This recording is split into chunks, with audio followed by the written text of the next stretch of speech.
날마다 쓰는 나의 신앙일기 TV 데일리 큐티 나무향기입니다. 오늘은 데살로니가 전서 2장 13절에서 20절을 묵상하겠습니다.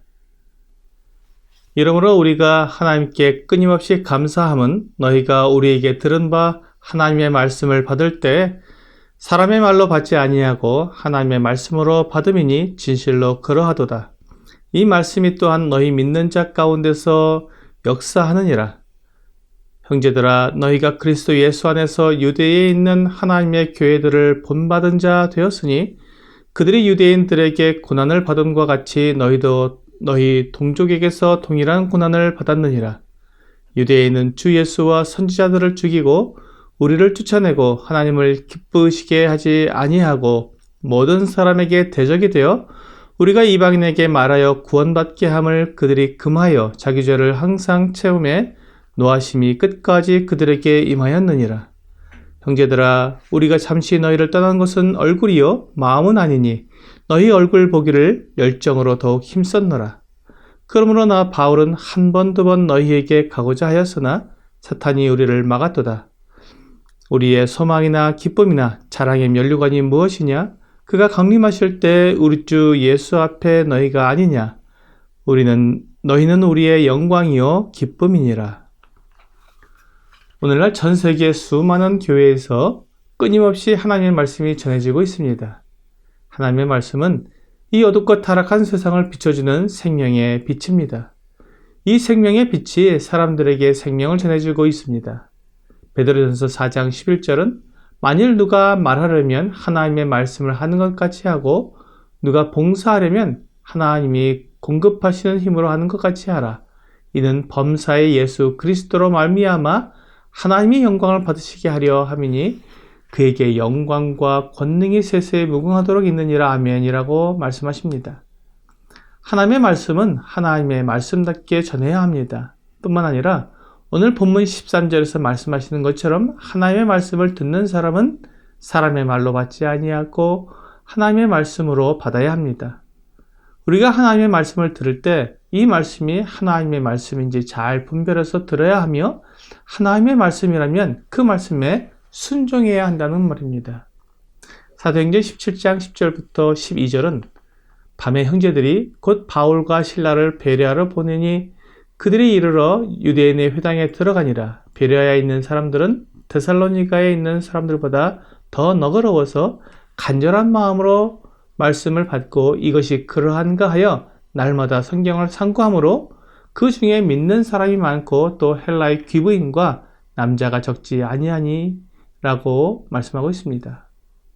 베레아 사람들은 바울이 전해준 하나님의 말씀을 간절한 마음으로 받고 이것이 그러한가 하여 날마다 성경을 상고했다고 말씀하고 있습니다.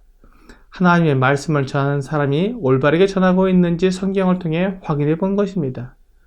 오늘날 우리에게 이러한 태도가 필요합니다. 전해지는 말씀이 하나님께서 말씀하신 내용과 같은지 알아보고 확인해 보아야 합니다. 설교자들도 사람이기 때문에 때로 실수할 수도 있고 또한 잘못 알고 있는 경우도 있습니다. 그러므로 지금 내가 듣는 말씀이 성경에서 말씀하시는 것과 정확히 같은지 확인하는 것은 꼭 필요한 것입니다. 데살로니가 성도들은 바울이 전하는 말을 하나님의 말씀으로 받았습니다. 그래서 그 말씀이 그들 가운데서 역사하였습니다. 그런데 하나님의 말씀에 순종한 데살로니가 성도들에게 고난이 있었습니다. 고난 때문에 그들이 낙심했을 때 바울은 그들만 고난을 당하는 것이 아니라 유대에 있는 교회도 고난을 당했다고 말해 주었습니다. 유대에 있는 교회들은 유대인들에게 고난을 당하였고 데살로니가에 있는 교회들은 데살로니가 동족들에게 고난을 당하는 것이라고 말해 주었습니다. 바울이 데살로니가뿐만 아니라 로마 전역에서 유대인이 아닌 헬라인과 다른 여러 나라 사람들에게 복음을 전하게 된 것은 유대인들이 교회를 박해했기 때문에 많은 형제들이 각 곳으로 흩어져서 복음을 전하는 것이기 때문에 오히려 이러한 고난으로 복음이 땅끝까지 전해지는 결과를 낳게 되었습니다.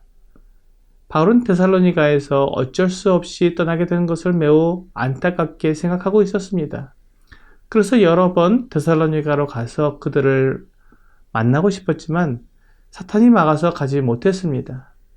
이러한 사탄의 방해로 마치 바울과 데살로니가 성도들의 교제가 막히는 것 같았지만 하나님은 바울이 데살로니가 성도들에게 편지를 쓰게 하셔서 지금까지 우리에게 교회 안에서 배워야 할 교훈과 하나님의 뜻을 알 수 있는 귀중한 성경으로 보존해 주셨습니다. 본문 19절과 20절은 우리의 소망이나 기쁨이나 자랑의 면류관이 무엇이냐? 그가 강림하실 때 우리 주 예수 앞에 너희가 아니냐? 너희는 우리의 영광이요 기쁨이니라고 말씀하고 있습니다.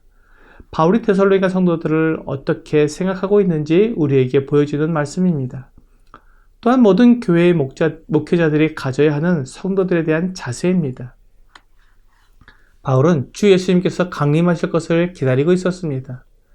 주님께서 강림하시면 그리스도의 심판대에서 그가 어떻게 교회를 섬겼는지 심판을 받게 될 것이고 그때 그가 받게 될 상급이 바로 데살로니가 성도들이라는 것을 말한 것입니다. 그렇습니다. 목회자들은 그들에게 맡겨진 하나님의 양무리를 어떻게 양육했는지에 따라 알맞은 상을 받게 될 것입니다. 그러므로 양무리가 건강하게 잘 양육되었다면 그는 목자장에게 큰 상을 받게 될 것입니다. 목회자들의 소망, 기쁨, 자랑의 면류관이 성도들이라는 것을 생각하면 성도들에 대해 바울이 앞에서 말한 것처럼 유모처럼 아버지처럼 사랑과 따스함으로 대할 것입니다. 성도들이 소망이라는 것은 부모가 자녀에게 소망을 둔 것과 같은 마음일 것입니다. 성도들이 기쁨이라는 것은 부모가 잘 성장한 자녀를 보는 기쁨을 말하는 것과 같을 것입니다. 성도들이 영광의 면류관이라는 것은 부모에게 영광이 되는 자녀의 모습을 보는 것과 같을 것입니다. 그러므로 하나님의 양무리를 맡은 목회자들은 부모의 심정으로 성도들을 양육하고 성장시켜야 합니다. 성도들은 하나님의 말씀으로 양육될 때 가장 온전하게 성장하게 됩니다. 그러므로 하나님의 말씀을 연구하고 부지런히 살펴서 하나님께서 이 시대에 교회에게 하시는 말씀을 잘 분별해서 전해야 합니다.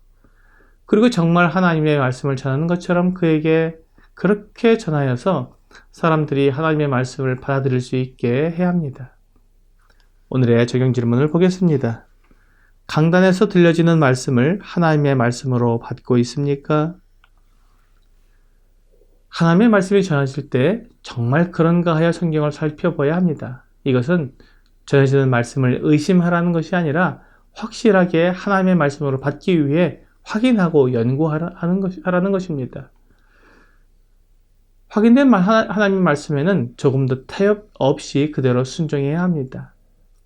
오늘 하나님의 말씀을 사람의 말로 받지 않고 하나님의 말씀으로 받아 하나님을 기쁘시게 할 뿐만 아니라 성장하는 여러분과 제가 되기를 주 예수님의 이름으로 기도합니다.